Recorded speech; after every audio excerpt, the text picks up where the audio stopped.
New Orleans Saints are coming off a dominant victory over Ryan's Patriots with a 34-0 win, and I had to throw that in there, Ryan. I apologize. Well, the Houston That's Texans okay. are coming off a close loss to the Saints, actually division rival, the Atlanta Falcons. They lost on a last-second field goal, and the Texans have been one of the surprises of the season so far, with C.J. Stroud still not throwing a turnover, actually.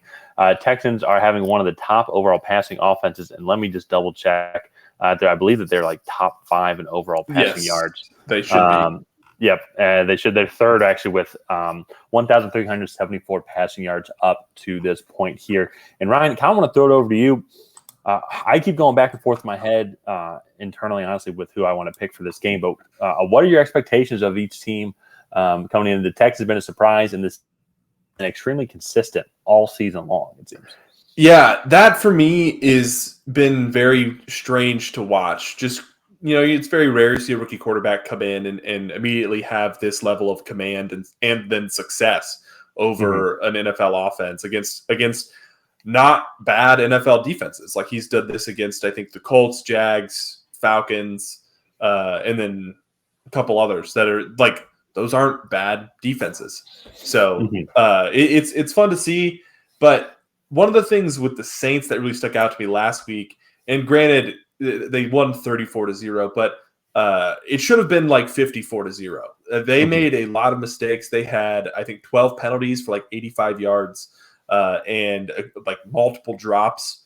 And so you could take that one of two ways. You can be like, this team is undisciplined but talented, and they're still able to be successful, or you could be like, this team is talented but makes too many mistakes to beat good teams. So that was one thing that kind of stuck out to me in the New England game. They just, even though they won 34-0, made a lot of mistakes. So well, and what's interesting too, how I look at it, is the Saints definitely seem to be almost like polar opposites, I feel, of the Houston Texans. It's like you got a veteran quarterback and I would say a veteran team. I feel like just a couple years left with a lot of the core guys on the team, like Alvin Kamara, Cameron Jordan. I would include Derek Carr. I'd also include Michael Thomas in there as well. Well, then you look at the Texans, it's a bunch of young guys. You look at the optimism moving forward.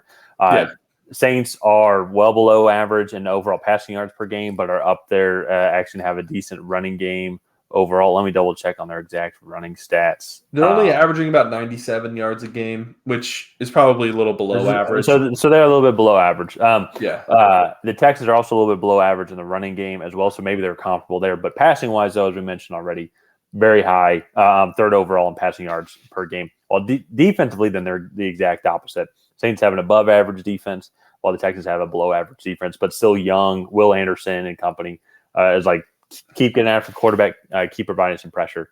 And it's just going to be an interesting type of matchup because I love these types of matchups where these veteran teams who maybe are trying to get every single ounce of performance out there because they're very passionate, while there's this young, youthful team, and you can see all the future talent potentially, but as of right now, they're still trying to harness everything. And we're kind of at a point in the season where both teams' playoff hopes are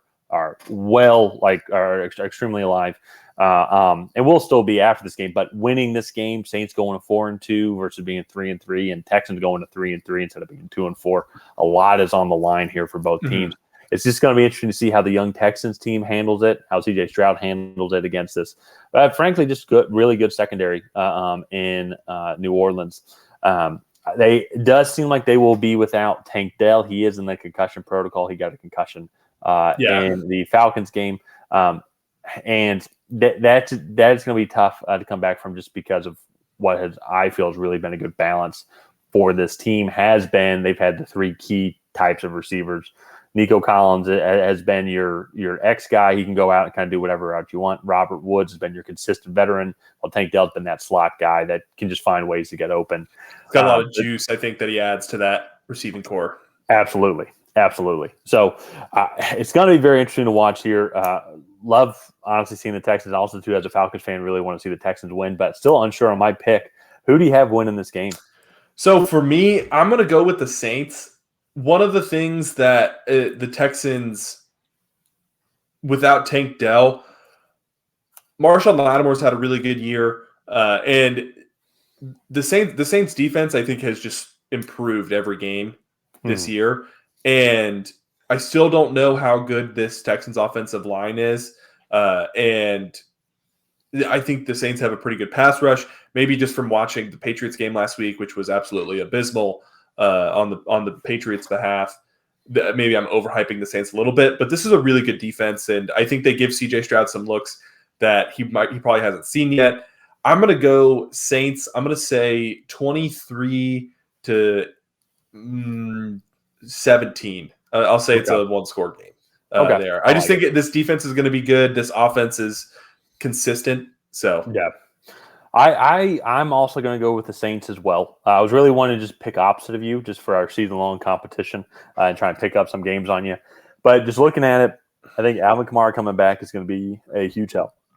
Excuse me, sorry. Alvin Kamara, it's just going to be someone that it's going to be tough, I think, for the Texans to cover and cover also at the same time Michael Thomas and Chris Olave. Also, too, I feel like on the flip side, I feel like the Falcons' defense and Saints' defense are pretty comparable, like a nasty defensive front, good secondary, and then solid in the middle of the field and linebacking core. And C.J. Stroud and that Texas offensive line kept struggling, it seemed like, with that defensive front. They kept just having trouble with Grady Jarrett, Calais Campbell, David Onyemata. And I feel like the Saints' defensive front is going to pose a similar challenge as well. Being at home, I think, is going to make it tough for the Saints, but I still feel like just with the consistency that Derek Carr brings to that offense, and now you had Alvin Kamara in there, and then their two receiving monsters as well, Chris Olave and Michael Thomas. Carr's shoulder injury doesn't seem to be bothering this offense nearly as much as initially expected. So kind of with all that, I feel like New Orleans is also going to win this game as well on the road and go to 4-2. Yeah.